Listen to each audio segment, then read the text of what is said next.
두 번째 사리자를 부르셨죠. 자기가 가지고 있는 청정하고 성성한 지혜를 말합니다.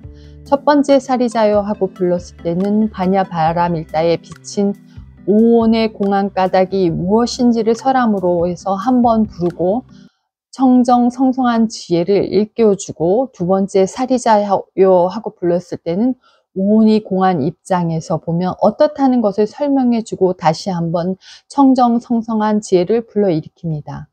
첫 번째 사리자요 하고 불렀을 때 관세음보살이 중생의 고액을 건져주고 반야 바라밀다를 행하여 오온이 공함을 비춰 일체 고액의 공함을 전제로 말씀하신 후에 각자의 청정하고 성성한 지혜로 하여금 공안 까닭을 비춰 알게 한 말씀이 끝나자 다시 청정한 지혜로 하여금 오온이 공안 입장에서 보면 어떻다는 것을 비춰보게 하려고 사리자를 또 한 번 부른 것입니다. 그래서 반야신경에서의 사리자하고 두 번 불렀을 때의 의미에 우리가 촉각을 곤두세울 필요가 있습니다. 이 모든 법 공안상, 그래서 법은 까닭이고 상은 모습입니다. 법과 상은 한 물건도 생기지 않으면 없을 명사이죠. 이들 명사는 유무형 현간에서 한 형체가 생길 때만 동출 이명으로 생겨납니다. 그래서 상은 바깥을 말하고 법은 안을 말함이죠. 예를 들면 물에 물방울이 생기면 방울은 물과 바람이 만나서 되는 것이니 이유는 법인 것입니다. 이루어진 형체는 상이죠. 상도 한량이 없고 법도 천만가지로 이치가 되는 까닭입니다. 세법의 생주이멸, 성주계공이 모두 법이고 출생관법에는 공예법, 불법도 또한 법입니다. 상도 한량이 없는 것이니 천태만상의 세간상도 있고 언어도단의 공안 상태도 있죠. 생도 않고 멸도 않는, 생은 생기지도 멸은 멸하지도, 그러니까 생이 아니면 멸도 아닐 것이며 멸이 없으면 생도 없을 것이다. 모든 법이 공하면서 공인 까닭은 어떠한 존재일까요? 이 존재는 생겨서 있음도 아니고 멸하여 없어짐도 아닙니다. 생긴다, 멸한다는 벌써 어떤 물체나 사량이 있고 나서인 것이죠. 그래서 하나의 사량, 하나의 물체가 있기 전에는 생긴다, 멸한다는 말부터 없는 것이라고 할 수 있습니다. 생하지도 멸하지도 않는 곳은 삼라만상과 사량 분별이 없어진 후에 생기는 것이 아니다. 이런 생각이 번뇌망상이다. 왜냐하면 본래 생도 멸도 아닌 곳이니 그러한 사량은 받지 않는다. 왜냐하면은 사량이면 생이니 생은 멸을 부르고 멸은 생을 부르니 생멸법이라는 것이죠. 생멸법은 고법이죠. 생도 멸도 아닌 곳을 고의 법으로 구하려 하면 어거지고 이치에 맞지 않고 번뇌가 됩니다. 번뇌는 생멸의 복잡한 라인에 들어가는 까닭입니다. 사량 분별과 삼라만상의 성주계공과 생주이멸의 법칙을 받게 되죠. 더럽지도 않고 깨끗하지도 않고 활진리처의 생도 멸도 아님을 볼 때는 이러한 말이 들어맞지 않습니다. 더럽다, 깨끗하다 하는 말은 죽은 말이죠. 즉 걸림이 있는 곳에서 나오는 말입니다. 이런 것을 깨트린 활진리처에서는 더럽고 깨끗한 것이 없을 때 더러운 것을 깨끗하게 보고 깨끗한 것을 더럽게 볼 수 있습니다. 더럽고 깨끗하고가 없는 곳에 있을 수도 있고 더럽고 깨끗하고가 있는 곳에서 다 내어 쓸 수도 있습니다. 예를 들면 순금이 본래 생도 멸도 아닌 곳이라고 가정한다면 기술 직공이 살려낸 진리라고 할 수 있죠. 금을 천만 가지 물품으로 바꿔 놓을 수 있습니다. 사람의 취향에 따라서 욕구에 따라서 다르게 만들 수가 있죠. 마음대로 할 수 있는 것은 마음에 걸림이 없는 것입니다. 마음에 걸림이 없음은 마음에 죽음이 없는 까닭입니다. 그래서 더럽다 깨끗하다는 마음은 막힘이고 걸림이고 죽음이라고 할 수 있습니다. 늘지도 않고 줄지도 않으니, 그래서 이러한 경지에는 늙고 줌도 없습니다. 걸림이 없고 막힘이 없는 경지에는 늙고 줌도 없는 것입니다. 무엇과 비교해서 늙고 줌을 느끼겠습니까? 스스로 신축성이 있습니까? 하나라는 곳에서는 그렇게 한계가 있는 하나가 아닙니다.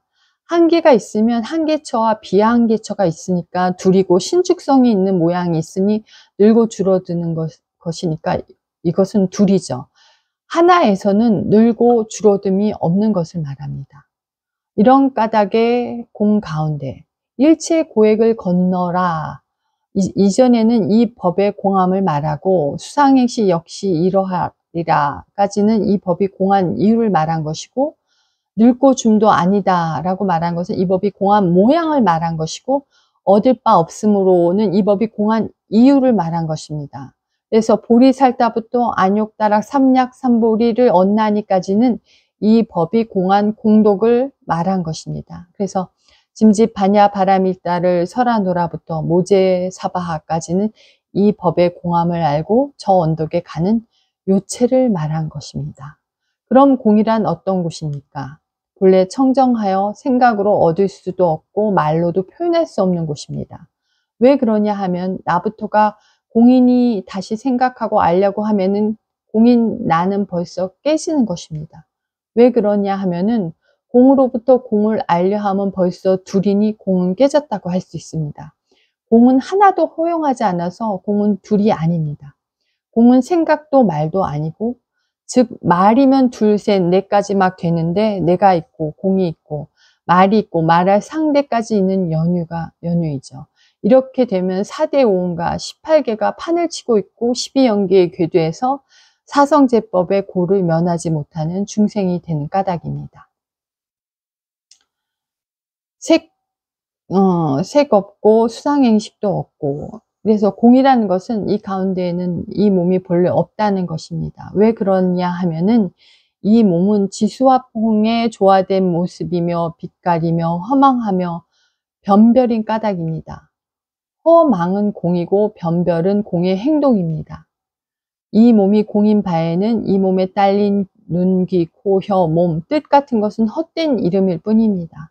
헛된 이름인 다음에는 이 몸으로 하여서 들어오는 수라든지, 이 몸으로 하여서 생각하는 상이라든지, 이 몸으로 움직이는 행위라든지, 이 몸으로 하여 판단되는 시기라든지 말할 것도 없는 이름뿐인 공인 것입니다. 아니 비서 신도 없고, 아니 비서 신의는 눈, 귀, 코, 혀, 몸 뜻을 말하는데 이 6가지를 이름에서 육군이라고 부르죠. 그래서 이 육군은 6가지 뿌리입니다. 뿌리는 눈, 귀, 코 등의 조직 부분을 가리킵니다. 육체는 지수, 화풍의 화합을 이룰 때 그 모습을 눈, 귀, 코, 혀, 몸 이렇게 내면서 자신을 느끼고 다시 밖으로 다른 지수, 화풍과 화합체 등의 형색들을 남으로 여기는 것입니다.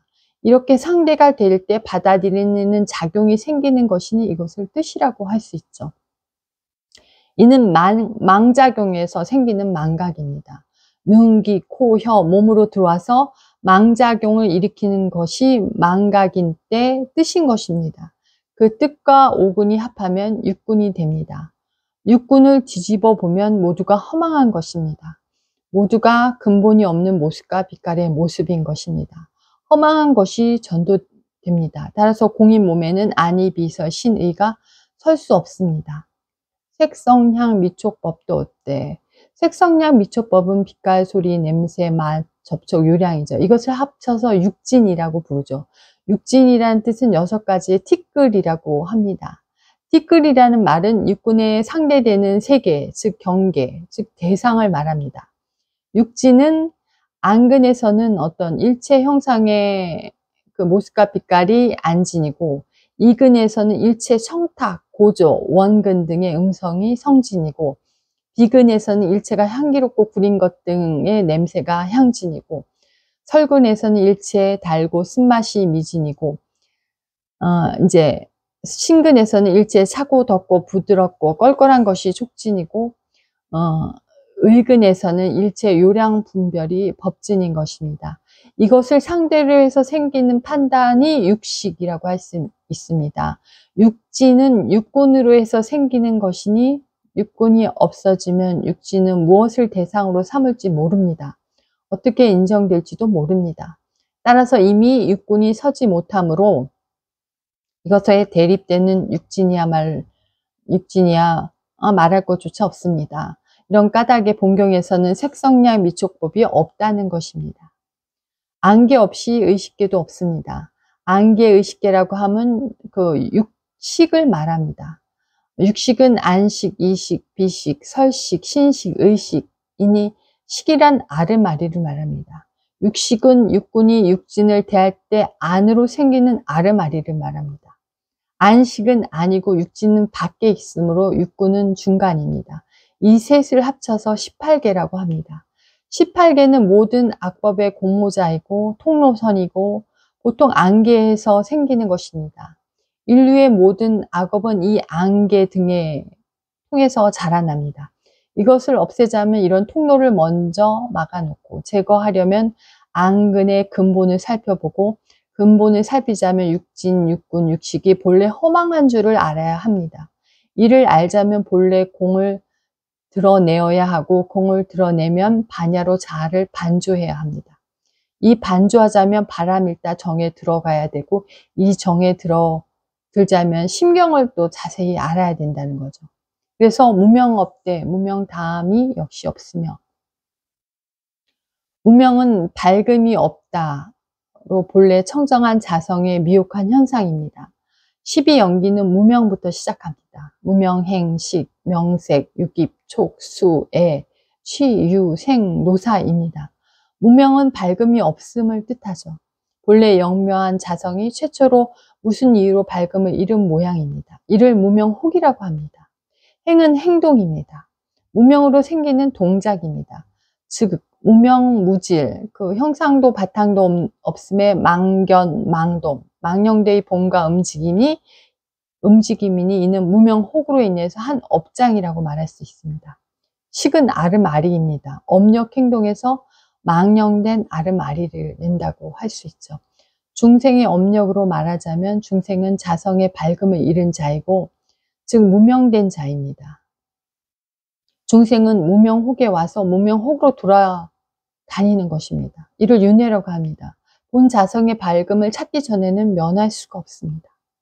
명색은 빛깔과 이름이고 무명혹과 업력의 행동이 안과 밖으로 이렇게 작용해서 명색이다. 그래서 명은 마음을 가리키고 색은 몸을 가리킵니다. 육입은 6가지 모양으로 들임입니다. 앞에 무명행식의 3가지 인연을 명색을 만든 후에 무명혹을 바탕으로 업식을 원인으로 해서 망령된 행동을 부린다. 그래서 명색은 게 집착심은 그 명이고 정충은 색이니 명색은 태하다 뭐 이렇게 설명하는 분들도 있습니다. 그래서 이 명색 마음과 몸을 다스려 나갈 필요가 발생되니 여기에 6가지 기관을 둔다. 이게 육입입니다. 육처입니다. 모태에서 장성함에 따라 심식이 생기고 아니 비설신에 신의 도가 생겨서 육군이 구비됨으로써 사람으로서 자기 몸과 마음을 다스려 나갈 만한 기구를 장만한다. 이게 곧 아니 비설신의 육군이라고 할 수 있습니다. 촉은 부딪힌다 라는 말이죠. 육입이란 기관이 생겨난 후에 6가지 기관이 각기 접촉합니다. 수는 받아들이는 거죠. 6가지 기관이 접촉된 발을 접수해 드린다는 뜻입니다. 예를 들어서 갓난아이가 어머니를 알아보고 받아들이기 시작한다. 그게 이제 수입니다. 애는 사랑입니다. 촉에서 수로 옮기던 그 단계가 다시 애라는 단계로 진전하는 것입니다.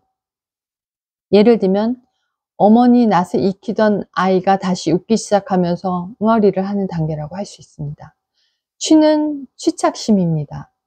애는 급기야 취착심을 냅니다. 예로 아이가 자라서 가지고 싶은 무엇이든지 손에 쥐고 놓지 않을 때 내는 마음이 바로 취착심입니다. 유는 소유한다는 말입니다. 취착심에서 한 걸음 더 나아가서 내 소유를 만들고 싶은 마음이 유입니다. 생은 삶을 말합니다. 우리가 살아가는 인생이죠. 노사는 늙어 죽음입니다. 인생의 최후입니다. 생로병사의 법칙을 면하지 못한다. 이것이 중생이 윤회하는 모양입니다.